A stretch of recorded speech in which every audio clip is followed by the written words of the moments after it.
I never thought my own children would decide my future without me, like I was just a ghost in my own life. The looks on their faces when I walked in on that list were colder than the biting New York winter air outside my apartment window. Today, I'm going to tell you something I never thought I would share. And if for even a second this feels familiar, I only ask that you like this video and subscribe. It will help me keep opening my heart. My name is Margaret, and at 72, I thought I understood the rhythm of family. But some mornings, you wake up and discover you've been living someone else's script for your own life. That Tuesday morning in February was one of those days that splits time into before and after. The radiator in my Upper West Side apartment hissed its familiar tune, mixing with the distant sounds of Manhattan awakening. Coffee dripped slowly into the pot while I stood at my kitchen window, watching people hurry past on the sidewalk below, their breath forming small clouds in the bitter air. The apartment smelled of yesterday's toast and the faint scent of lavender from the sachets I kept in my dresser drawers, a habit from my mother that I'd never abandoned. My fingers traced the edge of a photograph taped to the refrigerator, my children, David and Sarah, their faces bright with Christmas morning joy from 15 years ago. Back when they still looked at me like I mattered. I was stirring my coffee when my phone buzzed. A text from Sarah. Simple. Cold. Family meeting tonight. 7 p.m. Don't cook. We'll order pizza. Not, would you like to join us, or, can you make it? Just instructions, like I was staff being scheduled for a shift. I set my cup down too hard, coffee splashing onto the counter. The sound echoed in my empty kitchen, bouncing off walls that had witnessed decades of laughter, arguments, and quiet moments of a family that once felt whole. Now those walls seemed to mock me with their silence. The day dragged by like thick honey. I found myself tidying rooms that were already clean, folding clothes that didn't need folding, anything to keep my hands busy while my mind wandered to places I tried not to visit. What was this meeting about? Why did Sarah's message feel more like a summons than an invitation? By 6:30, I was dressed in my good blue sweater, the one David once said brought out my eyes, sitting by the window, watching for their cars. The street lamps flickered on, casting long shadows across the sidewalk. February in New York has a way of making everything feel stark and unforgiving, and that evening was no exception. Sarah arrived first, her black sedan pulling up with the efficiency that marked everything she did. She was my firstborn, 45 now, with her father's determined jaw and eyes that could cut glass when she was focused on business. Behind her came David's red SUV, music thumping from inside until he turned off the engine. My baby boy, 42 but still carrying himself with the casual confidence that had charmed teachers and gotten him out of trouble his whole life. They climbed my stairs with purpose, not the casual familiarity of children visiting their mother. Sarah's heels clicked against each step like a countdown. David's keys jingled in a rhythm that sounded impatient. When I opened the door, their smiles were the kind people wear at funerals, polite, distant, necessary. Hi, Mom. Sarah kissed my cheek, but her lips barely touched my skin. You look nice. David squeezed my shoulder with one hand while scrolling through his phone with the other. Hey, Ma. Sorry we're a few minutes late. Traffic was murder coming from Midtown. They moved through my space like they owned it, David heading straight for the couch, Sarah setting her purse on my dining table with a soft thud that somehow sounded final. I offered them coffee, tea, anything to extend the normal pleasantries, but Sarah waved me off. We need to talk, she said, and those 4 words hit my chest like a physical blow. I settled into my worn armchair, the one that had molded to my body over years of evening reading and morning coffee. My hands found the familiar patches where the fabric had thinned, smooth spots that had become my worry stones without me realizing it. What's this about? I asked, though part of me already knew I wouldn't like the answer. Sarah and David exchanged a look, one of those silent conversations married couples have, except these were my children, and I was somehow the outsider in my own living room. Mom, Sarah began, her voice taking on the tone she used with her teenage daughters when they'd broken curfew. We're worried about you. David nodded, finally looking up from his phone. You're getting older, and this apartment, the stairs, being alone up here, it's not safe anymore. I felt something cold settle in my stomach. I'm fine. I've been fine for 2 years since your father moved to Florida with his girlfriend. I can take care of myself. Can you, though? Sarah's words were sharp, precise. Mrs. Chen from downstairs called me last week. She said she heard you fall in the bathroom. Heat flooded my face. That was barely a stumble, and I caught myself on the towel rack. I'm not an invalid. Yet, David said quietly, and that single word hung in the air like smoke from a fire that was just beginning. Sarah reached into her purse and pulled out a manila folder, thick with papers. She set it on the coffee table between us like evidence in a trial I didn't know I was attending. We've been doing some research, she said. There's a lovely assisted living facility in Queens. Sunset Manor. They have activities, medical staff on site, and it would be so much safer. My mouth went dry. Assisted living? It's beautiful, Mom. We went and looked at it last weekend. The rooms are small but efficient, and you'd have people around you all the time. No more worrying about falling or forgetting to eat. My voice cracked. When have I ever forgotten to eat? David leaned forward, his elbows on his knees. It's not about what you've done wrong. It's about preventing problems before they happen. And honestly, the money situation makes this necessary anyway. What money situation? Sarah's expression softened in a way that felt condescending. Mom, do you know how much money you spend every month just maintaining this apartment? The rent, the utilities, the groceries for one person. At Sunset Manor, everything would be included in one payment, and it would actually cost less than what you're spending now. I stared at the folder, afraid to touch it but unable to look away. You went and looked at places without me? We wanted to make sure we found good options before we worried you with details, David said. We're trying to take care of you. The words, take care of you, echoed in my head, but they didn't sound like love. They sounded like management. Like I was a problem to be solved rather than a person to be considered. I don't want to move, I said, hating how small my voice sounded. Sarah sighed. Mom, I know change is scary, but this is what's best. We've thought about this very carefully. We? I looked between my children, these adults I'd raised, nurtured, sacrificed for. What about what I think is best for me? You're not thinking clearly about this, David said. You're being emotional instead of practical. Emotional. The word stung because it dismissed everything I was feeling as irrational, childish. I thought about all the times I'd been called emotional when I'd expressed opinions that differed from theirs. When I'd suggested they visit more often. When I'd asked them not to make plans for holidays without checking with me first. When I'd wondered aloud if they might consider my feelings before making decisions that affected me. Have you signed any papers yet? I asked. Sarah and David looked at each other again, and in that look, I saw the truth before either of them spoke. We put a deposit down, Sarah said quietly. Refundable, of course, but these places fill up fast, and we didn't want to lose the opportunity. My heart pounded so hard I could hear it in my ears. They had put down money, committed me to a future, without asking me. Without even telling me they were considering it. When? I whispered. Last Friday, David said. After we toured the facility. Last Friday. While I'd been grocery shopping, planning meals they wouldn't eat, organizing my home the way I liked it, my children had been signing papers that would change everything about how I lived. I stood up, my legs shaky but determined. I needed to move, to pace, to do something with the energy that was building inside me like steam in a kettle. You had no right, I said, my voice stronger now. Mom, Sarah started. You had no right to make decisions about where I live without talking to me first. I turned to face them, these strangers who looked like my children. This is my home. My life. My choice. David's patience was wearing thin, I could see it in the way his jaw tightened. You're being dramatic. Nothing's been decided permanently. We're just trying to plan ahead. By putting down deposits and looking at facilities and having meetings about my future that I'm not invited to. You're invited now, Sarah said, gesturing toward the folder. Look at the brochures.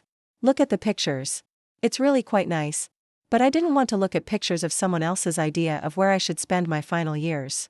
I wanted to look at my own kitchen, where I'd made birthday cakes and Christmas cookies and late-night snacks for homework sessions. I wanted to see my bedroom, where I'd nursed sick children and hidden Christmas presents and cried into my pillow when their father left. I won't look, I said. And I won't go. The temperature in the room seemed to drop 10 degrees. Sarah's face went hard, all pretense of gentle concern evaporating. Mom, you're not being reasonable.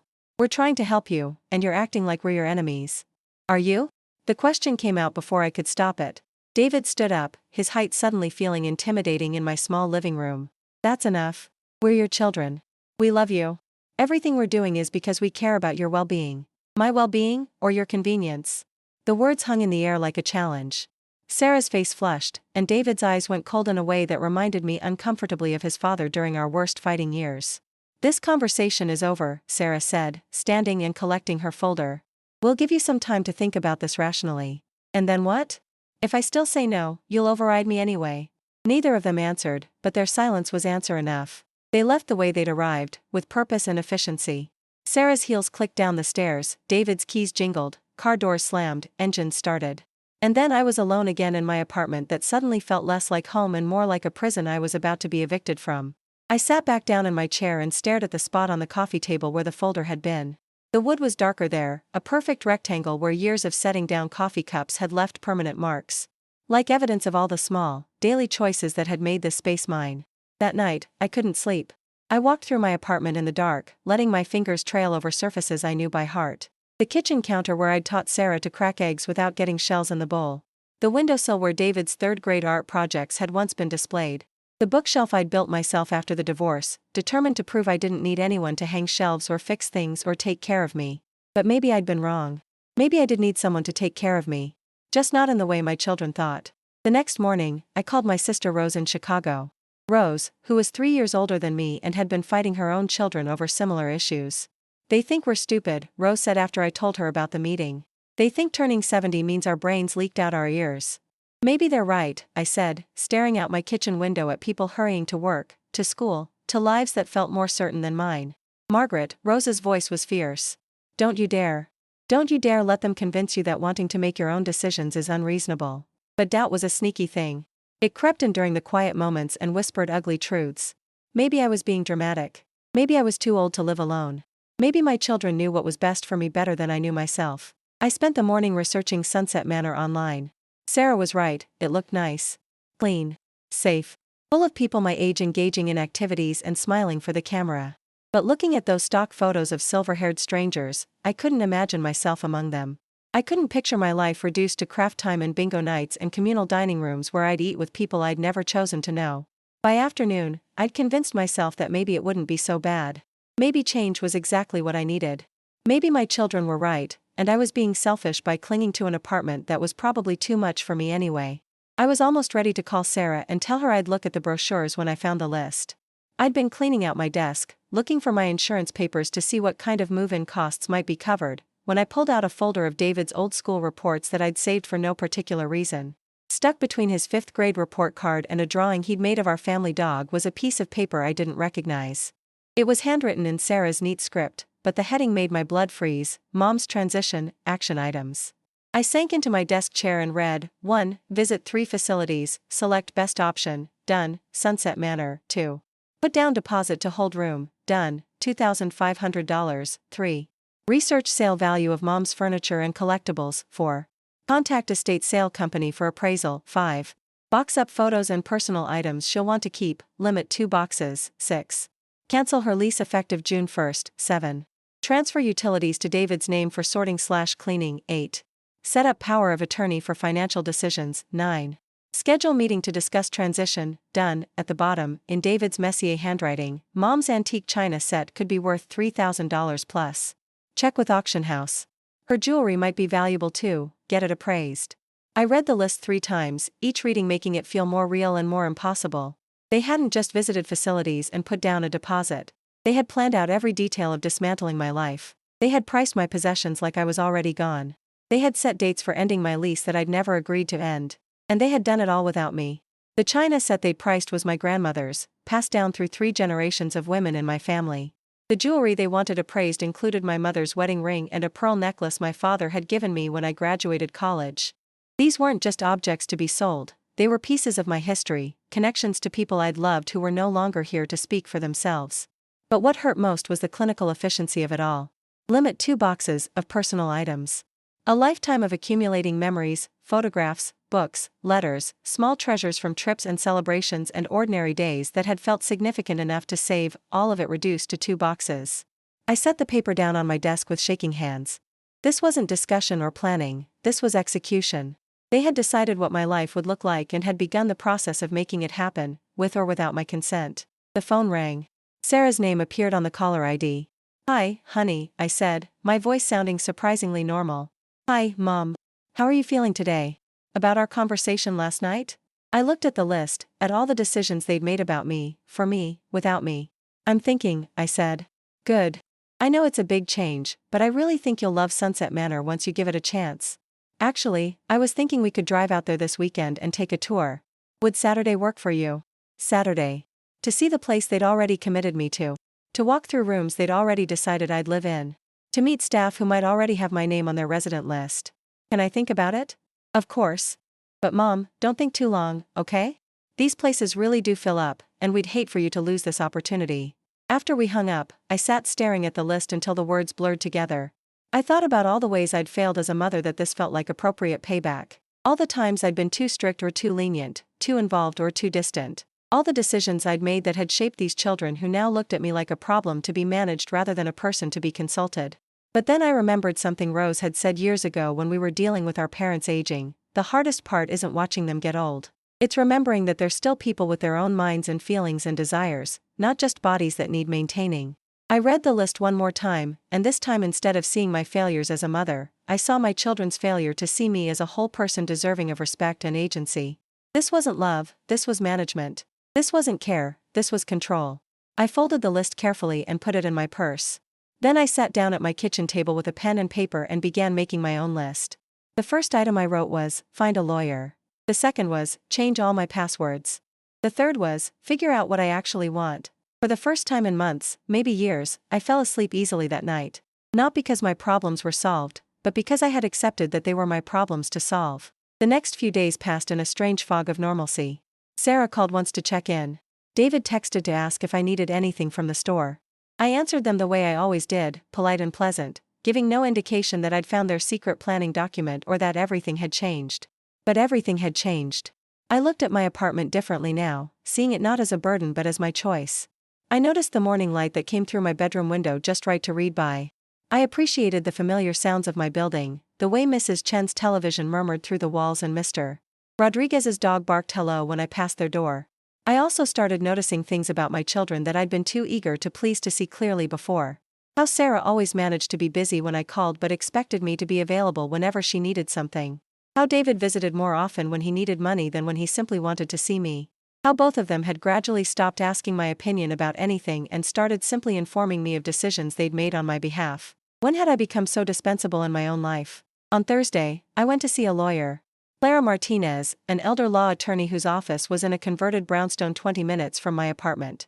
Her waiting room was warm and comfortable, with soft chairs and jazz playing quietly in the background. When she called me back to her office, I was surprised by how young she looked, probably Sarah's age, but with kind eyes and a handshake that felt genuine.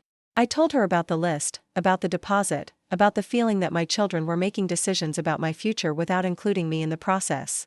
I expected her to tell me I was overreacting or being dramatic. Instead, she listened carefully and took notes. How is your relationship with your children otherwise? She asked. I thought about it. Complicated. They're good people, I think. But they see me as someone they need to take care of rather than someone they want to include. She nodded.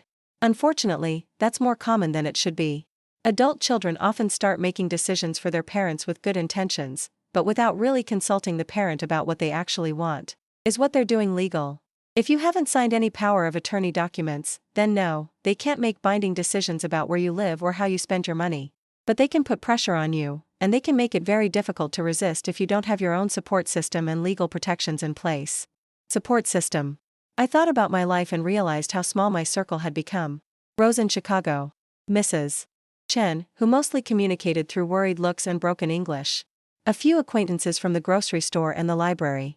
When had I become so isolated that my children felt like my only option for help and guidance? What would you recommend? I asked. Clara leaned back in her chair. First, we make sure all your legal documents are in order and that no decisions can be made without your explicit consent. Then we work on building a broader support network so you have options.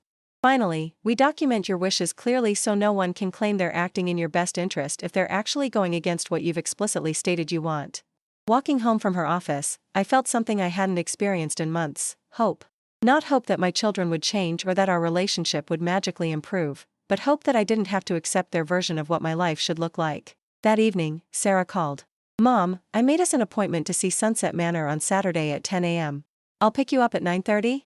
I looked around my kitchen, at the late afternoon light coming through my windows, at the coffee cup rings on my table and the photographs on my refrigerator and the small evidences of a life lived on my own terms. I can't make it Saturday, I said. There was a pause. Why not? I have other plans. What other plans?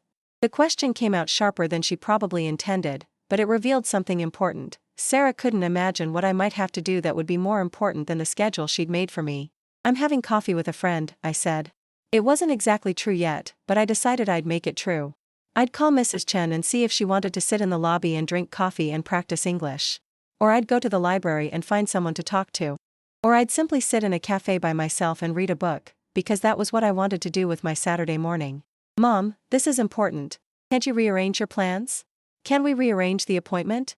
Another pause, longer this time. Fine. I'll see if they have anything open on Sunday. Actually, I said, surprising myself with my boldness, I'd prefer to visit by myself first. If I decide I'm interested, then we can go together. By yourself? Sarah's voice rose. Mom, you need someone with you to ask the right questions and make sure you understand everything they're telling you. I'm 72, not 7. I think I can manage a conversation about where I might want to live. The silence on the other end of the phone stretched longer than was comfortable. When Sarah spoke again, her voice was carefully controlled. Of course you can. I just thought you might want support. I do want support. I want support for whatever decision I make, not support for the decision you've already made for me. After we hung up, I realized my hands were shaking, but not from fear. From adrenaline. From the rush of standing up for myself in a way I hadn't done in years. That night, I called Rose. I found a list, I told her. Of all the decisions they've made about my future. Without you. Without me. I read her the items, and with each one, I heard her breath catch. Margaret, she said when I finished. That's not love. That's not even kindness. That's treating you like a child who can't be trusted with her own life. Maybe I can't be, I said. Maybe they know something I don't. Stop. Rose's voice was fierce. Stop doing that. Stop making excuses for them. You raised them to be independent adults who could make their own decisions. Now they need to respect you as an independent adult who can make her own decisions. But what if I make the wrong decisions? Then they'll be your wrong decisions to make. That's what being an adult means. After talking to Rose, I realized that somewhere along the way, I'd given up my right to make mistakes. I'd become so afraid of being seen as a burden or a problem that I'd stopped advocating for what I wanted. I'd let my fear of conflict override my need for autonomy. Friday morning, I woke up with a plan. I started with my finances, something I'd let David help me with over the past few years because he was better with numbers, and it was easier to have him handle the complicated stuff. I went to my bank and asked to see all my accounts, all my automatic payments, all the places where someone else had access to my money. What I discovered made my stomach drop. David had been slowly moving money from my checking account to a savings account that required both our signatures to access. Not huge amounts, but enough that over the past year, he'd essentially moved $30,000 out of my immediate control. It's for your protection, the bank manager explained, reading the account notes.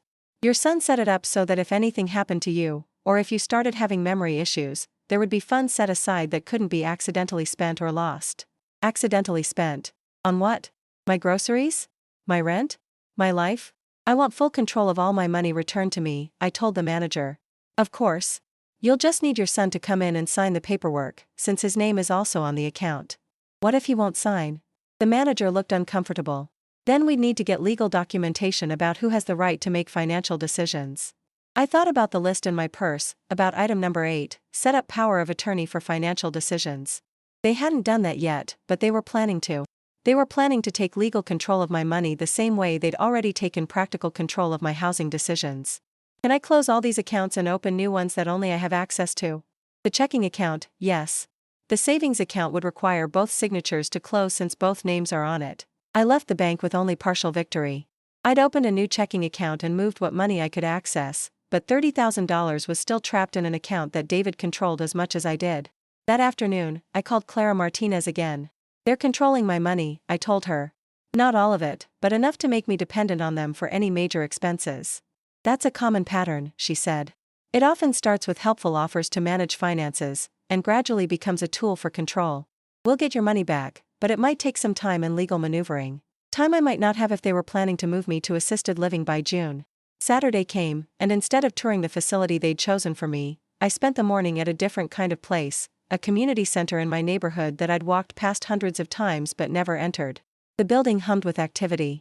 Seniors playing chess and bridge, a book club discussing the latest bestseller, an art class where people my age were painting landscapes and still lives with more enthusiasm than skill. In the lobby, a bulletin board advertised dance classes, walking groups, volunteer opportunities, lectures on everything from local history to financial planning. I signed up for 3 things: a book club that met monthly, a walking group that met twice a week, and a financial planning seminar specifically designed for seniors. When the coordinator handed me a printed schedule, I felt something I hadn't experienced in months: anticipation for activities that no one else had chosen for me. Walking home, I passed a small cafe I'd never noticed before. Through the window, I could see people reading newspapers, working on laptops, having quiet conversations over coffee. I went inside and ordered a latte and a scone, found a table by the window, and spent an hour reading and watching the neighborhood come alive around me. It was a small thing, sitting in a cafe by myself on a Saturday afternoon. But it was my choice, my time, my small rebellion against the idea that I needed supervision and management to have a meaningful life. When I got home, there were 3 missed calls from Sarah and 2 from David. I listened to the voicemails. Mom, where are you? I drove by your apartment and you weren't home. Please call me back. Mom, Sarah's worried because you weren't home when she stopped by. Are you okay? Call one of us. Mom, it's Sarah again. We're starting to get concerned. If you don't call back soon, we're going to use our key to check on you. Their key. The one I'd given them for emergencies, which had gradually become a general access pass for them to enter my space whenever they felt concerned or needed something or wanted to check on me. I called Sarah back. Mom, where were you? We were worried sick. I was out, I said. At a cafe, and then at the community center. The community center? I joined some activities. Made some plans for the week. Silence. Then, that's great, Mom. I'm glad you're getting out. But next time, maybe let us know where you'll be? In case of emergency? Do you let me know where you'll be in case of emergency? That's different. We're not. She stopped herself before saying, we're not old, but we both heard it anyway. I'm not fragile, I said gently. I'm just elder. There's a difference. That night, I made another list. Not of action items for other people to execute, but of things I wanted to do, places I wanted to go, experiences I wanted to have while I was still healthy enough to enjoy them. Visit the Metropolitan Museum of Art on a weekday when it wasn't crowded. Take the train to visit Rose in Chicago. Learn something new, maybe Italian, or photography, or how to use a smartphone properly. Read all the books I'd been meaning to read. Write letters to old friends I'd lost touch with. Plant herbs on my fire escape. Take a cooking class and learn to make something besides the 5 dishes I'd been rotating for years.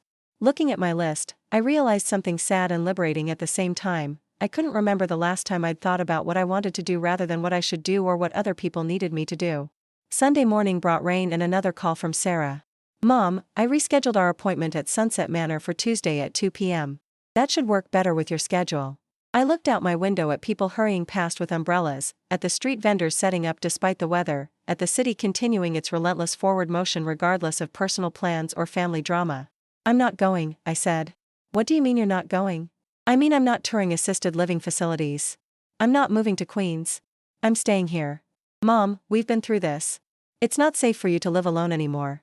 According to who? According to us, your children, who love you and want what's best for you. Then maybe what's best for me is for the people who love me to ask me what I want instead of deciding for themselves. I heard Sarah take a deep breath, the kind she used to take when her daughters were being particularly challenging. Mom, you're not thinking clearly about this. I'm thinking more clearly than I have in years. Another deep breath. Fine. If you won't look at Sunset Manor, what's your alternative? What's your plan for staying safe and healthy as you get older? It was a fair question, and I didn't have a complete answer yet. But I had the beginning of one. I'm working on it, I said. I'll let you know when I figure it out. After we hung up, I realized we'd had a fight. Not the silent, passive-aggressive disagreements we usually had when I didn't go along with their plans, but an actual conflict where both of us had said what we meant. It felt surprisingly good. Tuesday came, and instead of touring Sunset Manor, I had lunch with Mrs. Chen in the lobby of our building. She brought tea and homemade dumplings, and I brought cookies from the bakery down the street. We spent 2 hours talking about our children, our worries, our memories of being young mothers in a city that felt both welcoming and overwhelming. Mrs. Chen's son wanted her to move back to California to live with his family. Like me, she wasn't sure if it was kindness or convenience driving his concern. They think we cannot take care of ourselves, she said, her English careful but clear. But who took care of them when they were small? Who worked and worried and made everything safe? We did. Now they think we forgot how to live in the world. After lunch, she walked with me to the community center for my first book club meeting. 12 people sitting in a circle, discussing a novel about a woman who reinvented herself after retirement. The parallels weren't lost on anyone. Do you think it's realistic? Asked Harold, a retired teacher whose children had moved him to New York to be closer to them. That someone could completely change their life at 70? I think it's necessary, said Donna, whose husband had died 3 years earlier, leaving her to navigate widowhood while her adult children tried to manage every aspect of her adjustment to single life. Change or be changed by other people. The book club was supposed to last an hour, but we talked for 2, and afterward, 6 of us went to the cafe I discovered on Saturday. We didn't solve any major life problems, but we laughed and shared stories and made plans to meet again outside of the official book club schedule. Walking home, I felt something I hadn't experienced in years, the warm exhaustion of social connection chosen for its own sake, not because it was useful or necessary or part of some larger obligation. That evening, David called. Mom, Sarah told me you didn't go to look at Sunset Manor. What's going on? I decided not to move there. But we already put down a deposit. You put down a deposit. Without asking me. That was your choice. I heard him talking to someone in the background, probably his wife, Linda, and then he came back to the phone. Mom, can we come over? I think we need to have a serious conversation about this. We can have a serious conversation, I said. But it's going to be a different conversation than the one you're planning to have. An hour later, both my children sat in my living room again, but this time I was prepared. I had Clara Martinez's business card in my pocket, a list of questions I wanted answered, and most importantly, I had clarity about what I would and would not accept. Before we start, I said, I need to ask you something. David, why is $30,000 of my money in an account I can't access without your permission? David's face flushed. It's not like that, Mom. It's for your protection. Protection from what? From making financial mistakes. From being taken advantage of. From spending down your savings too quickly. Spending my savings on what? My life? My choices? My right to decide how I use money I earned and saved. Sarah leaned forward. Mom, you're taking this the wrong way. Everything we've done has been to help you. I reached into my purse and pulled out the list I'd found. I set it on the coffee table between us. Neither of them spoke for a long moment. You went through my things? Sarah asked finally. I found this by accident. But I'm glad I did, because it shows me exactly what kind of help you think I need. I picked up the paper and read aloud, research sale value of Mom's furniture and collectibles. Box up photos and personal items she'll want to keep, limit 2 boxes. Cancel her lease effective June 1st. David couldn't meet my eyes. We were just trying to be prepared. Prepared for what? My death? My incompetence? My complete surrender of any say in how I live. Prepared to help you transition smoothly if you decided to move, Sarah said, but her voice lacked conviction. If I decided? Or after you decided for me? I set the list down and looked at both of them. This isn't a transition plan. This is an execution plan. You've already made every major decision about my future, and now you're just waiting for me to agree to it. The silence stretched uncomfortably long. Finally, David spoke. What do you want from us, Mom? It was a simple question, but it felt like the first time in years that either of them had asked what I wanted instead of telling me what I needed. I want you to ask me before making decisions about my life. I want you to include me in conversations about my future. I want you to consider that I might know what's best for me better than you do. I paused, choosing my next words carefully. And I want my money back. Your money? The $30,000 you moved without telling me. I want full control of all my finances returned to me immediately. David shifted in his chair. Mom, that money is safer where it is. Safer from who? From me? From mistakes, Sarah said. From confusion, from poor judgment, from people who might try to take advantage of you. The only people who have taken advantage of me are sitting in this room. The words came out harder than I intended, but I didn't take them back. They were true. David stood up and began pacing, a habit he'd had since childhood when he was frustrated. This is ridiculous. We're trying to take care of you, and you're treating us like the enemy. I'm treating you like adults who made decisions about another adult without consulting her. Because that's what you did. Because we're your children, Sarah said, her voice rising. Because we love you and we're worried about you and we want to make sure you're safe and protected. I've been an adult longer than you've been alive, I said quietly. I raised you. I worked. I managed money and made good decisions and took care of people and navigated problems more complex than whether I'm capable of living independently. When did you decide I'd lost the ability to think for myself? Neither of them answered, but I could see them both processing the question. Here's what's going to happen, I continued. You're going to return my money to accounts that only I control. You're going to cancel whatever commitments you've made on my behalf at Sunset Manor. And you're going to stop making plans for my life without including me in them. And if we don't? David asked, his voice challenging. Then you'll lose access to me entirely.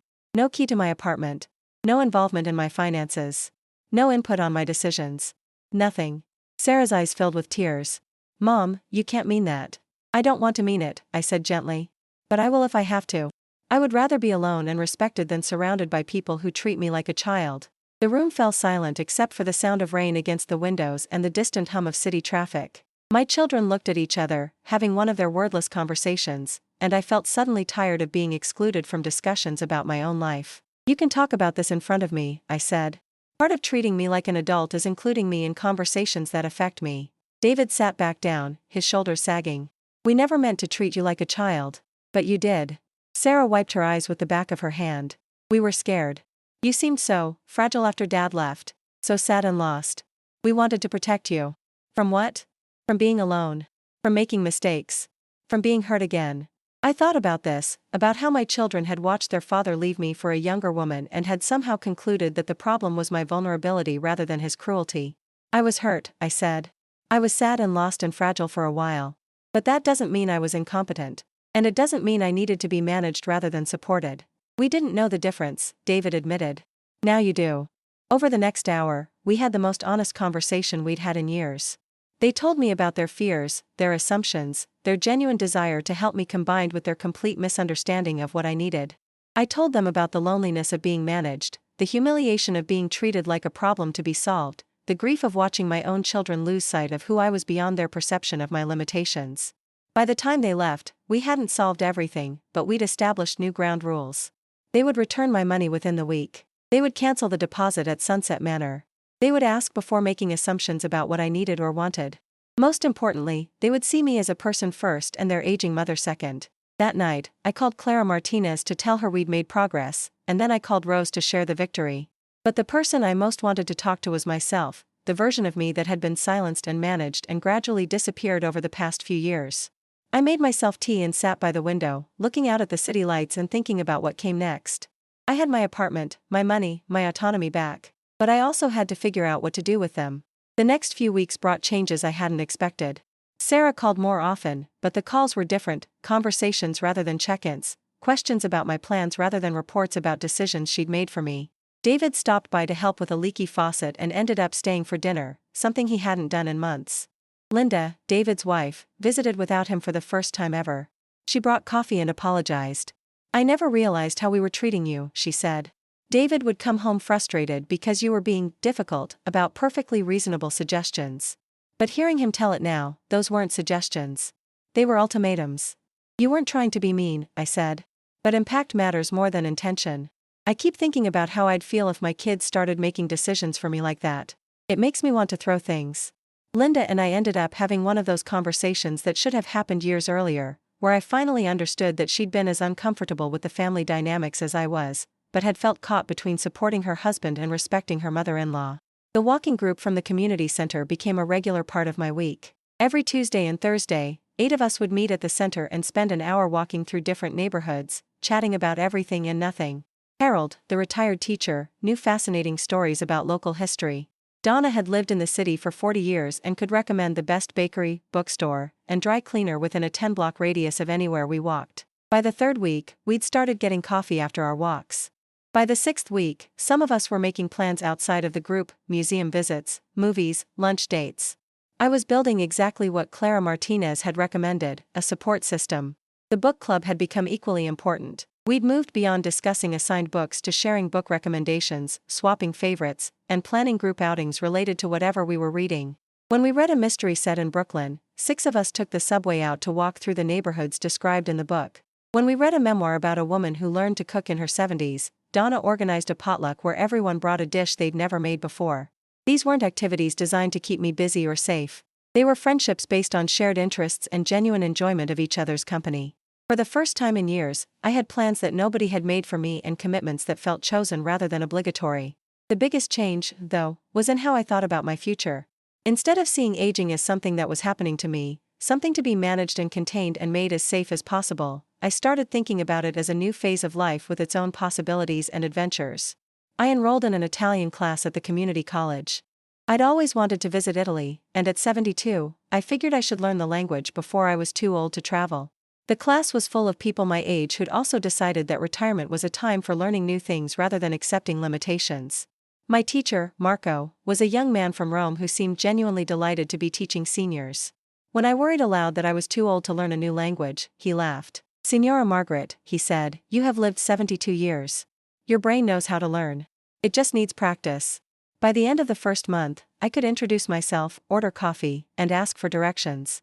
By the end of the second month, I was dreaming in Italian phrases and thinking about booking a trip to Rome. The photography class was Sarah's idea, suggested during one of our new, improved phone conversations. "You always loved taking pictures of us when we were kids," she said. "Maybe you'd enjoy learning to use a real camera again." I'd forgotten how much I'd enjoyed photography before digital cameras made everything automatic and somehow less interesting. Learning to use aperture and shutter speed, to think about light and composition, to develop my own pictures in the community center's darkroom. It felt like recovering a part of myself I'd lost without noticing. My first roll of film was terrible. Out of 24 pictures, only 3 were properly exposed, and most were boring shots of buildings and parks that looked nothing like what I'd thought I was capturing. But the second roll was better. And the third roll included 2 pictures I was genuinely proud of, one of Mrs. Chen feeding pigeons in the courtyard of our building, surrounded by friends who'd gathered for their daily gossip session, and another of David helping an elderly man carry groceries up the subway stairs, unaware that anyone was watching. Seeing David through my camera lens reminded me of something I'd forgotten. He was a good person who had lost his way in trying to help me, not a villain who had deliberately set out to control me.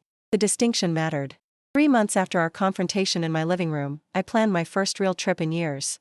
Not a visit to family or obligation disguised as recreation, but a genuine vacation chosen entirely for my own pleasure. Rose had been begging me to visit Chicago for years, but I'd always found reasons to postpone: too expensive, too complicated, too much trouble for her to host me. This time, when she invited me for a long weekend, I said yes immediately. I booked my own flight, arranged my own transportation, and made my own plans for what I wanted to see and do. I researched restaurants and museums, looked up walking tours, and made a list of neighborhoods I wanted to explore. The only person I told about my plans was Clara Martinez, who had become more friend than attorney over the months we'd worked together. "I'm proud of you," she said when I stopped by her office to update my emergency contact information. 6 months ago, you were afraid to make decisions about your own life. Now you're planning solo trips and learning new languages and building a social life that doesn't depend on your children's approval. It feels strange, I admitted. Good, but strange. That's normal. You're not just changing your circumstances, you're changing your identity. That takes time to feel natural. The night before my flight, Sarah called. "Have a wonderful time, Mom.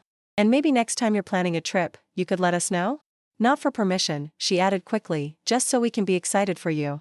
David texted me a picture of the weather forecast for Chicago with a message: "Pack a jacket. Love you." Small gestures, but they felt like progress. Chicago exceeded every expectation I'd had. Rose and I spent 4 days walking through neighborhoods, visiting museums, eating at restaurants we'd wanted to try for years, and talking about everything we'd been meaning to discuss but had never made time for.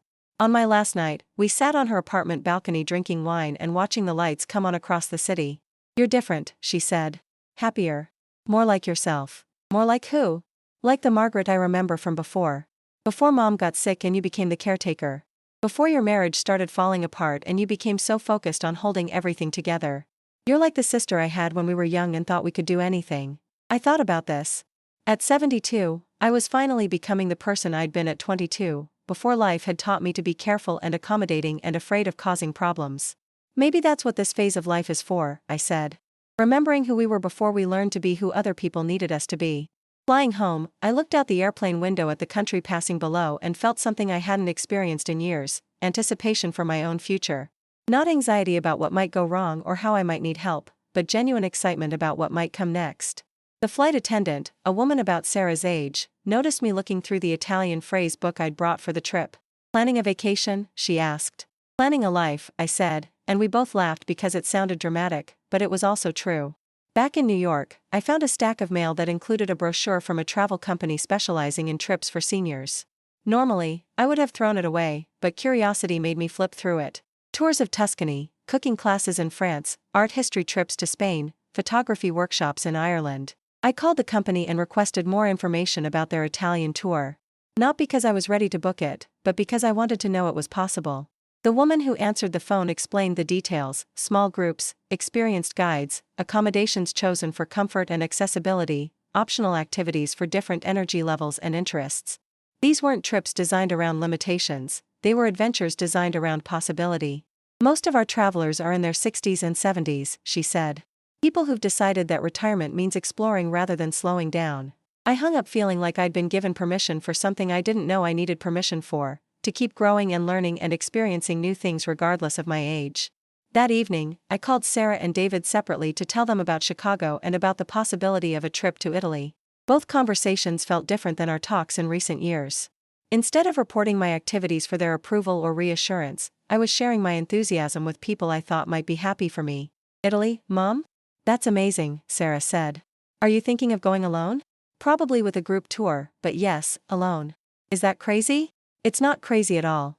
It's brave." She paused. "I'm a little jealous, actually. I've always wanted to see Italy.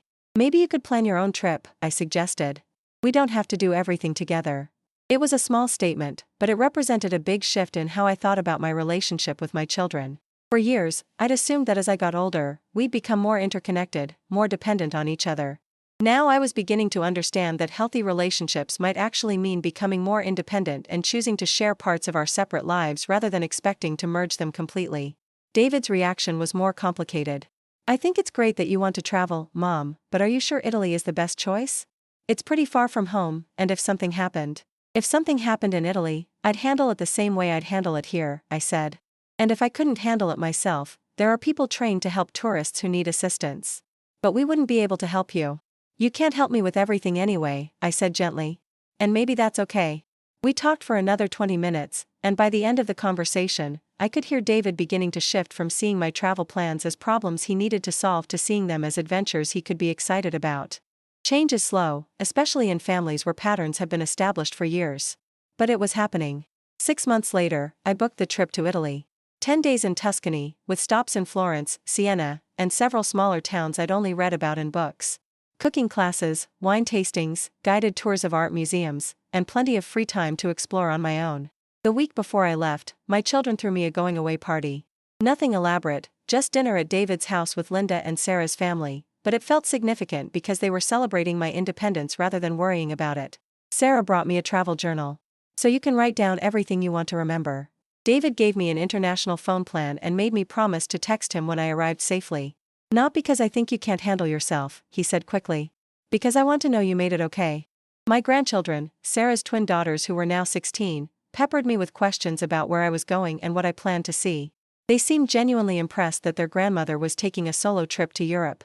I want to do that someday, Emma said. Travel somewhere by myself and have adventures. You will, I said. But first, finish high school. Everyone laughed, but I was serious. I wanted my granddaughters to see me as an example of what was possible, not a cautionary tale about the limitations of aging. The night before my flight, I sat in my apartment looking around at my space with new eyes. 6 months earlier, I'd thought of this place as either a prison I'd be forced to leave or a fortress I'd have to defend. Now it simply felt like home, a place I'd chosen to live and would return to after my adventures elsewhere.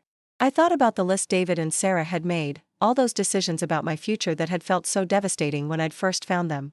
Cancel her lease. Box up her possessions. Move her somewhere smaller and safer and more manageable. None of those things had happened, but not because I'd simply refused to change.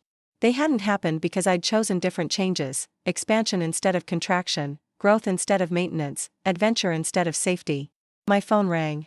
Rose, calling to wish me well on my trip. Are you nervous? She asked. Terrified, I admitted. And thrilled.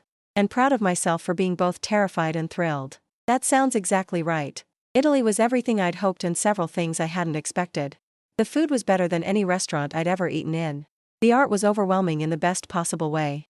The countryside was so beautiful it made me catch my breath. But the best part wasn't the sights or the experiences. It was the feeling of being completely responsible for my own happiness, completely free to make my own choices, completely trusted to navigate whatever challenges arose. When I got lost in Florence, which happened twice, I asked for directions and found my way. When I couldn't figure out how to use the shower in my hotel room, I called the front desk and got help. When I wanted to skip a planned group activity and spend the afternoon reading in a cafe instead, I did that and enjoyed every minute of it. Small things, but together they added up to a revelation. I was still capable of taking care of myself in unfamiliar situations. Age had made some things more difficult, but it hadn't made me helpless. The other travelers in my group were dealing with their own versions of this discovery. Harold, the retired teacher from my walking group, had joined the same tour and spent most of his time marveling at his own ability to navigate Italian museums without his wife, who had died 2 years earlier. I thought I needed someone with me to travel, he told me over dinner in Siena. Turns out I just needed to believe I could do it alone. A woman named Patricia, whose children had been pressuring her to move from her longtime home in San Francisco to a retirement community, used the trip to prove to herself that she was still capable of managing complex logistics and adapting to new situations. I'm going home with pictures and stories and evidence that I'm not as fragile as they think I am, she said. We weren't just tourists, we were pioneers of our own later life adventures. Coming home felt different than leaving had. I wasn't returning defeated or proving that I couldn't handle independence. I was returning victorious, with a suitcase full of presents for my family and a phone full of pictures and memories that were entirely my own. David picked me up at the airport, and during the drive home, I told him about the trip. Not asking for his approval or reassurance, just sharing my enthusiasm with someone I loved. "You look different, Mom," he said as we pulled up to my building. "How so?" "Happier. More confident. More like..." He paused, searching for the right words. "More like the mom I remember from when I was little. Before everything got so complicated." That night, I unpacked and called Rose and looked through my photographs and wrote in the journal Sarah had given me. But mostly, I sat by my window and marveled at the fact that I was the same person who, less than a year earlier, had felt like a problem to be solved rather than a person with her own dreams and plans and capabilities. The next morning, I called the travel company and asked about their upcoming trips to Spain and Ireland and France. Not because I was ready to book another trip immediately, but because I wanted to know what was possible. 6 months later, I moved to a different apartment. Not because my children convinced me I needed more assistance or less stairs or a safer neighborhood, but because I wanted more space for the life I was building. The new place was actually larger than my old apartment, with better light for photography and room for a proper dining table where I could host the dinner parties I'd started having for my book club and walking group friends.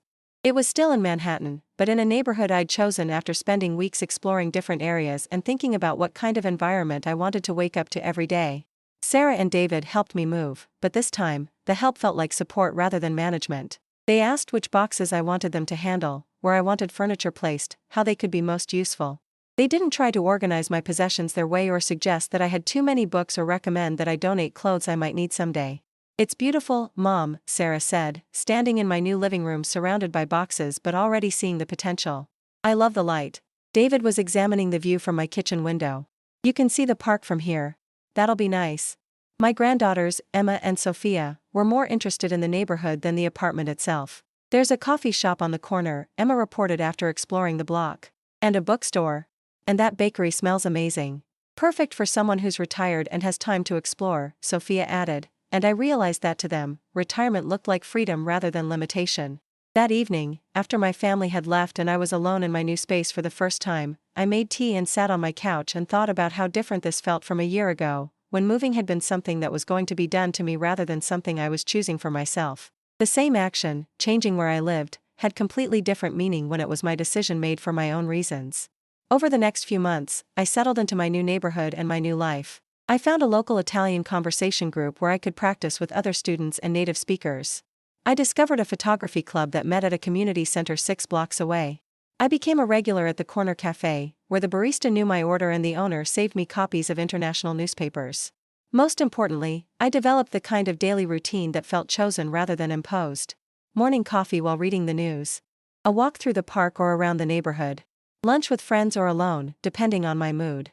Afternoon activities, language practice, photography, reading, errands, scheduled around my preferences rather than other people's availability. Evening plans that might include dinner with family, book club meetings, phone calls to Rose, or simply staying home because that's what I felt like doing. For the first time in decades, my time was my own. The first anniversary of finding that list came and went without fanfare, but I marked it privately by writing myself a letter about everything that had changed. A year earlier, I'd felt like a ghost in my own life, watching other people make decisions about my future. Now I felt solidly present in my own experience, making plans and taking risks and building the kind of life I wanted to live. I still talked to my children regularly, but the conversations had evolved from reports and check-ins to genuine exchanges about our separate lives. Sarah told me about challenges at work and frustrations with parenting teenagers. David shared stories about his photography hobby and his plans for a home renovation project. I told them about my travels, my friends, my language classes, my photography. We had become adults relating to each other as adults, which was healthier even when it was more complicated. One evening in late spring, almost exactly a year after my trip to Italy, Sarah called with unexpected news. "Tom and I are thinking about taking a trip to Europe next summer," she said. "Just the two of us, no kids. Our first real vacation in about 10 years. "That sounds wonderful," I said, and meant it. "I keep thinking about your Italy trip and how happy you seemed afterwards. How you came back with all those stories and seemed so, I don't know, energized by the whole experience. Travel can do that. I think I want that feeling. Not the trip necessarily, but that sense of freedom? Adventure? The feeling that there are still new things to experience." We talked for an hour about travel plans and life plans and the difference between doing things because you're supposed to and doing things because they bring you joy. It was the kind of conversation I'd been hoping we could have for years. After we hung up, I realized that my insistence on living my own life had given my children permission to live theirs more fully too. When I'd stopped being a problem they needed to manage, they'd had more energy to focus on their own dreams and choices and possibilities. Everyone had benefited from my refusal to be diminished. 2 years after finding that list, I received an unexpected visitor. Mrs. Chen from my old building, whom I'd stayed in touch with but hadn't seen in months. "I wanted to tell you something," she said over tea in my new apartment. "My son came to visit last month, and he wanted to talk about me moving to California." I braced myself for another story about children making decisions for their parents. "But this time was different," she continued. "He asked me what I wanted to do. He said he'd been thinking about a conversation he'd had with someone who reminded him that parents are still people with their own preferences and opinions." "What conversation?" "With your son, David. They met at the gym, I think, and your son was telling him about how wrong he'd been about what you needed. How much happier you were when he stopped trying to manage your life and started supporting your choices instead." I sat very still, absorbing this information. "So what did you tell your son?" I asked. Mrs. Chen smiled. "I told him I wanted to stay in New York, but I also wanted to visit California sometimes. And maybe he could visit me here sometimes too. And we worked out a plan that makes both of us happy."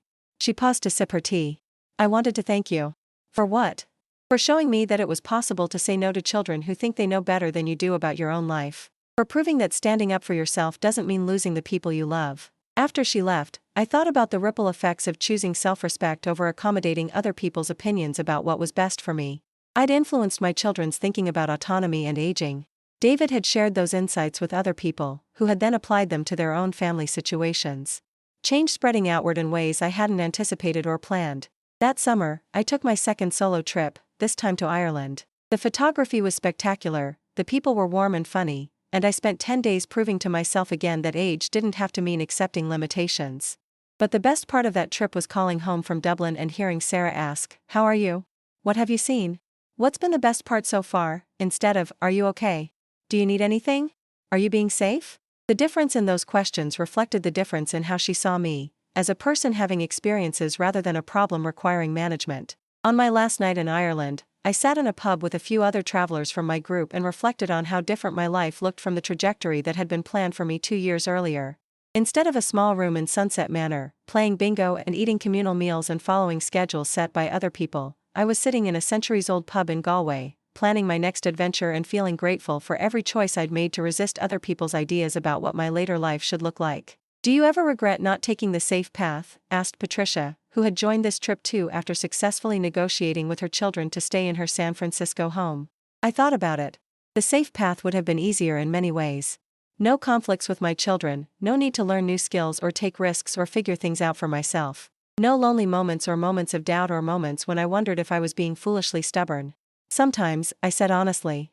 "But I regret the years I wasted being afraid more than I regret the difficulties that came with changing things." Back home in New York, I continued building the life I'd chosen rather than the life that had been chosen for me. I took a watercolor painting class and discovered I had a talent I'd never known existed.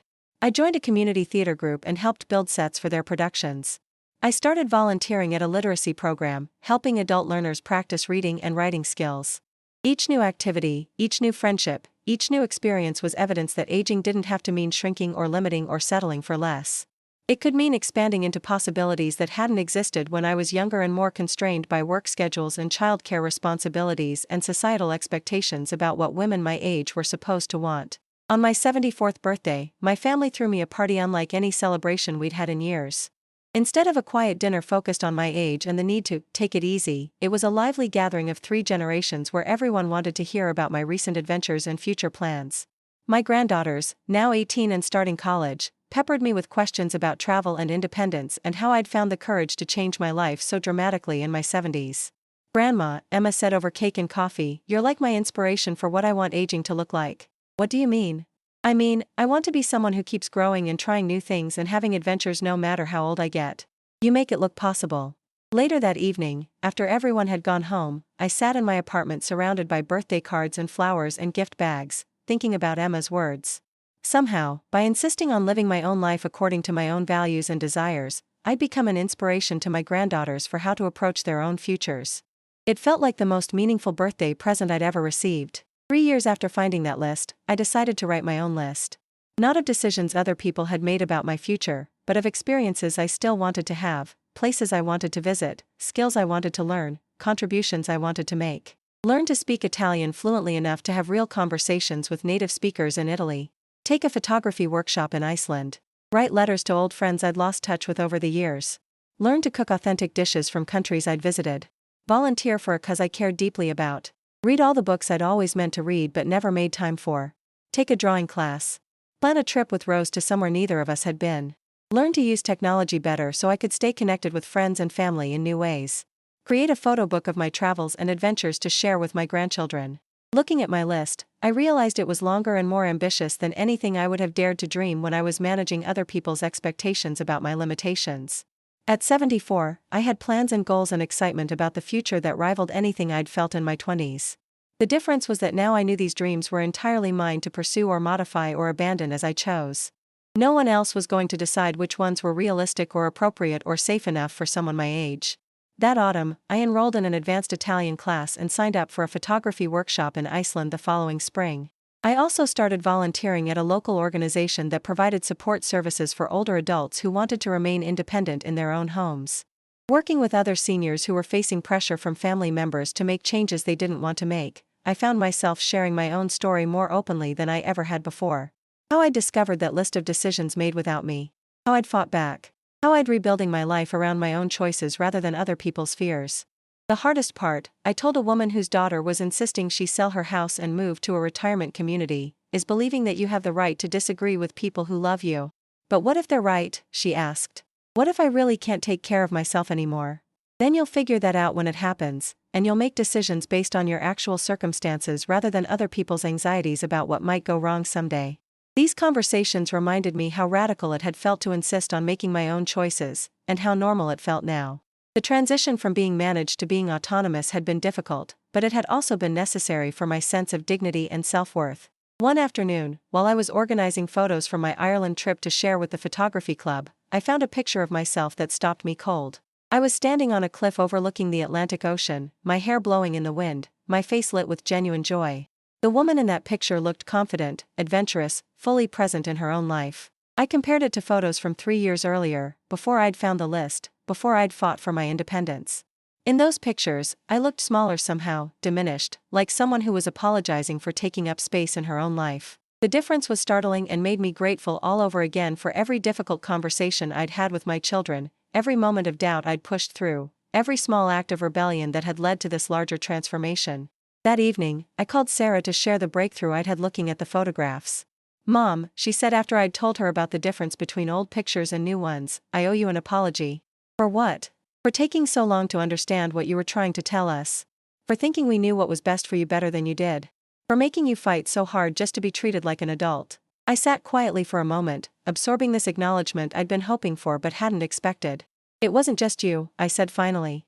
"It was all of us learning how to navigate this stage of life in a way that honored everyone's needs and feelings. Maybe. But you were the one who had to stand up for yourself when everyone else was assuming they knew what you needed. That took courage." After we hung up, I thought about courage and how it had become such an important part of my vocabulary over the past few years.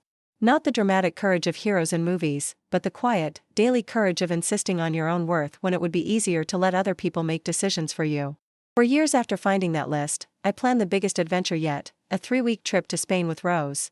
Not a guided tour this time, but a self-planned journey where we would rent a car and drive through different regions, staying in small hotels and eating at local restaurants and exploring at our own pace. David's initial reaction was predictable. "Are you sure that's safe? What if the car breaks down? What if one of you gets sick? What if you get lost?" But then he caught himself and laughed. "Sorry, Mom. Old habits. Let me try that again. Spain sounds amazing. Tell me about your plans." The Spain trip was everything I'd hoped and more. Rose and I rediscovered the friendship we'd had as young women, before marriages and children and responsibilities had consumed our time and attention. We stayed up too late talking and slept in too late the next morning and ate too much good food and laughed until our stomachs hurt. We also proved to ourselves that two women in their 70s could navigate a foreign country, handle unexpected situations, and take care of each other if needed without panic or drama. When our rental car got a flat tire outside a small village in Andalusia, we called the rental agency, waited for help to arrive, and spent the time chatting with locals and taking pictures of the beautiful countryside. What could have been a nightmare became an adventure and a story we'd tell for years. Remember when we thought getting older meant becoming more helpless? Rose said on our last night, as we sat on the balcony of our hotel room overlooking the Mediterranean. I'm not sure I ever thought that exactly, I said, but I definitely believed that other people's concerns about my safety were more important than my desires for adventure. What changed your mind? I thought about it. Finding that list made me realize that if I didn't advocate for my own life, other people would design it for me based on their fears rather than my dreams. And now? Now I know that as long as I'm capable of making thoughtful decisions about risks and benefits, my age doesn't disqualify me from choosing adventure over safety. Flying home from Spain, I felt the same sense of expansion I'd experienced returning from Italy and Ireland, but magnified. Each trip had built my confidence and proved to me that the world was still full of places I wanted to see and experiences I wanted to have. More importantly, each trip had reinforced my understanding that aging didn't have to mean accepting limitations that other people thought were appropriate for someone my age. At 75, I was living more fully and adventurously than I had at 55, when I'd been constrained by work obligations and family responsibilities and social expectations about what middle-aged women were supposed to want from life. This time, coming home felt less like the end of an adventure and more like preparation for the next one. 5 years after finding that list that had changed everything, I decided to write about my experiences. Not a memoir exactly, but a reflection on what I'd learned about aging and autonomy and the difference between being cared for and being controlled. I started with simple stories shared at the senior center where I volunteered, but gradually developed them into longer pieces that I read at community events focused on aging and independence. The response was overwhelming. Person after person approached me afterward to share their own stories of family members making decisions for them, of feeling invisible in conversations about their own futures, of struggling to maintain dignity while accepting the reality of increased vulnerability. You gave me the courage to say no to my son about selling my house, one woman told me. Your story helped me understand that my mother might actually know what's best for herself, said a middle-aged man whose parents had been resisting his suggestions about their living situation. I realized that my experience was part of a broader conversation about how families navigate aging, independence, and the balance between safety and autonomy. By sharing my story, I was contributing to that conversation in a way that felt meaningful and important. The local newspaper asked me to write a guest column about aging and independence. Then a national magazine picked up the story. Then I was invited to speak at conferences and community events about my experience. I had accidentally become an advocate for the idea that growing older didn't mean giving up the right to make your own decisions about how to live. At 76, I had a new career as a speaker and writer, something I never could have imagined when I was feeling like a ghost in my own life just 5 years earlier. The work was fulfilling in ways I hadn't anticipated. Every speech I gave, every article I wrote, every conversation I had with someone who was struggling with similar issues felt like a way of honoring the journey I'd taken from invisibility to agency. But the most meaningful response came from my own granddaughters, now in college and beginning to think seriously about their own futures. Grandma, Sophia said during one of our regular phone calls, I'm writing a paper about ageism for my sociology class, and I want to interview you about your experiences. We talked for an hour about how ageism operated in families, how well-meaning relatives could become agents of diminishment, how resistance required both courage and strategy. Sophia asked thoughtful questions that helped me articulate ideas I'd been thinking about but hadn't put into words. Do you think things will be different for our generation when we get older? She asked. I think every generation has to figure out how to age with dignity in the context of their own time and circumstances, I said. But maybe the conversations we're having now will make it easier for you to expect respect and autonomy as you age. After our interview, Sophia sent me her completed paper. Reading my own experience reflected through the lens of sociological analysis was both validating and instructive. She'd understood something important about the broader implications of individual choices to resist or accept other people's definitions of appropriate behavior for older adults. My grandmother's story, she wrote in her conclusion, demonstrates that ageism is not just about discrimination by strangers or institutions, but about the everyday assumptions that family members make about the capabilities and desires of their aging relatives. Challenging these assumptions requires both individual courage and cultural change. Reading those words, I felt proud not just of Sophia's insight, but of the decision I'd made 5 years earlier to fight for my own autonomy. That choice had ripple effects I was still discovering. 6 years after finding that list, I celebrated my 77th birthday with a party I planned entirely myself. Not a family gathering focused on my age and the need to be careful, but a celebration of everything I'd learned and experienced and become over the previous years. I invited friends from my book club, walking group, Italian class, photography club, and volunteer work. I invited my family too, but as guests at a party I was hosting rather than as organizers of an event designed to make me feel cared for. The guest list itself told the story of how much my life had expanded. 5 years earlier, I could have counted my close friends on one hand. Now I needed a larger apartment to accommodate everyone who had become important to me. During the party, Sarah pulled me aside for a private conversation. "Mom, I want you to know how proud I am of you," she said. "Not just for all the amazing things you've done over the past few years, but for having the strength to fight us when we were wrong about what you needed." I looked across the room at David, who was deep in conversation with Harold about photography techniques, and at my granddaughters, who were helping serve cake and chatting comfortably with my friends from various activities. "It wasn't easy," I said. "There were times when I wondered if I was being stubborn or unreasonable. You were being true to yourself. And you were right to insist that we see you as a whole person rather than just someone who needed to be managed." Later that evening, after everyone had left and I was cleaning up the remnants of the party, I found myself thinking about the difference between the celebration and birthdays from earlier years. This one had felt like a celebration of who I was and what I'd chosen to do with my life, rather than a marking of time passed and capacity diminished. The shift in perspective had made all the difference. 7 years after finding that list, I made a decision that surprised everyone, including myself. I decided to move again. Not because anyone pressured me to, not because my current apartment had become unmanageable, but because I wanted to try living somewhere completely different while I was still healthy and adventurous enough to embrace a major change. I chose a small town in Vermont that I'd visited during a photography workshop. It had a vibrant arts community, beautiful natural surroundings, and a population of people my age who had also chosen to spend their later years in a place that prioritized quality of life over convenience. The decision provoked interesting reactions from my children. "Vermont?" David said. "But you love the city. You love the energy and the culture and having everything within walking distance." "I've loved those things," I corrected. "Now I want to try loving other things. Mountains and small-town community and a slower pace of life." "But what if you hate it?" Sarah asked. "What if you're lonely or bored or you miss everything about New York?" "Then I'll move back," I said simply. "Or I'll move somewhere else entirely." That's the beauty of making your own decisions. You can change your mind if they don't work out. The move to Vermont was as challenging and rewarding as I'd hoped. I found a small house with good light for painting and photography, within walking distance of the town center and close to hiking trails I planned to explore. I joined a local book club, signed up for art classes at the community college, and started volunteering at the library. Most importantly, I discovered that I was still capable of creating a new life in a new place at 77. Something I never would have attempted when I was allowing other people's anxieties about my capabilities to limit my choices. The Vermont years were peaceful in ways my New York years hadn't been. I had time to read more, walk more, think more. I started writing seriously, working on a book about aging and autonomy that expanded on the speeches and articles I'd been sharing. I also had time to reflect on the journey I'd taken from the moment I found that list to this quieter but equally fulfilling phase of life. Every choice I'd made to resist other people's limitations had led to new possibilities I couldn't have anticipated. David and Sarah visited regularly, sometimes separately and sometimes together.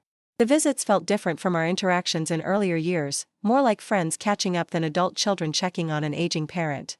They were genuinely curious about my new life, supportive of my choices, and respectful of my independence. "You've taught us a lot about aging," Sarah said during one visit. "About how it doesn't have to mean giving up dreams or accepting limitations that other people think are appropriate. What are you learning from that?" I asked. "That I want to age the way you have. With courage and curiosity and determination to keep growing rather than just maintaining." 8 years after finding that list, I finished writing my book. The Right to Choose, Aging with Autonomy in a Family-Centered World, was published by a small press that specialized in books about aging and social issues. The book was not a bestseller, but it found its intended audience: older adults struggling to maintain autonomy in the face of well-meaning family pressure, and adult children trying to understand the difference between support and control when it came to aging parents.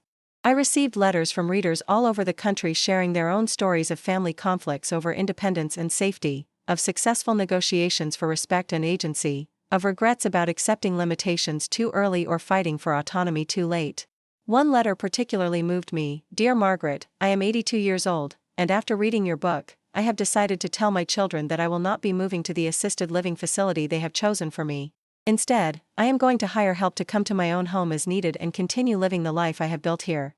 Your story gave me the courage to believe that my preference for my own independence is not unreasonable or selfish. Thank you for showing me that it's never too late to advocate for yourself." Reading letters like that reminded me why the struggle for my own autonomy had been worth every difficult conversation and moment of doubt. My insistence on making my own choices had contributed to a larger conversation about aging and dignity that was helping other people navigate similar challenges. 9 years after finding that list, I celebrated my 80th birthday with a week-long celebration that included friends from Vermont, family from various states, and a few special guests, Mrs. Chen, who had remained in her New York apartment and was thriving, Patricia, who had successfully negotiated with her children to remain in San Francisco, and Harold, who had become a world traveler in his 80s. Looking around at the group of people who had gathered to celebrate with me, I marveled at how different my life was from what it would have been if I had accepted that original plan for my future. Instead of a small room in Sunset Manor, playing bingo and following someone else's schedule, I was surrounded by friends I'd chosen, celebrating accomplishments I'd achieved, and planning adventures I still wanted to pursue. At 80, I was still learning Italian, still taking photographs, still writing, still traveling, still making plans for the future. Not because age was irrelevant, but because I had refused to let other people's assumptions about age define what was possible for me. During the birthday celebration, Emma and Sophia, now in their early 20s and establishing their own independent lives, asked me to share the most important thing I'd learned over the past decade. That your life is yours to live, I said without hesitation. Other people will always have opinions about what you should do, what's safe, what's appropriate, what's realistic. But in the end, you're the only one who has to live with the consequences of your choices. So make sure they're your choices. Even if you make mistakes? Emma asked. Especially if you make mistakes. Better to make your own mistakes than to live someone else's version of a mistake-free life. As I write this, I am 81 years old. It has been 10 years since I found that list of decisions my children had made about my future without consulting me. 10 years since I discovered that I had become a ghost in my own life, invisible in conversations about my own future. Today, I live in a life I designed for myself, surrounded by people I chose to include, engaged in activities that bring me joy and fulfillment, still learning and growing and planning for whatever comes next.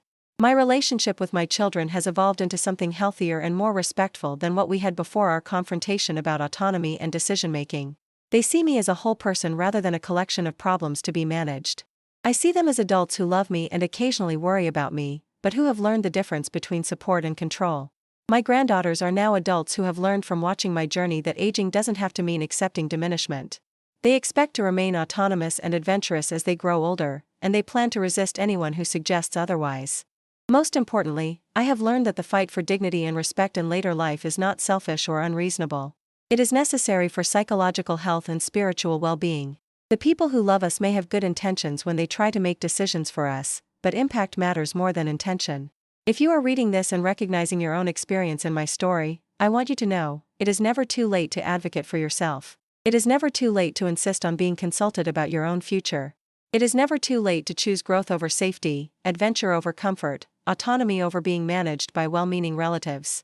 The conversation may be difficult. The process may be uncomfortable. But your life is worth fighting for, and your choices matter more than other people's anxieties about what might go wrong. Have you lived something like this, or do you know someone who has? I would love to hear your stories in the comments below.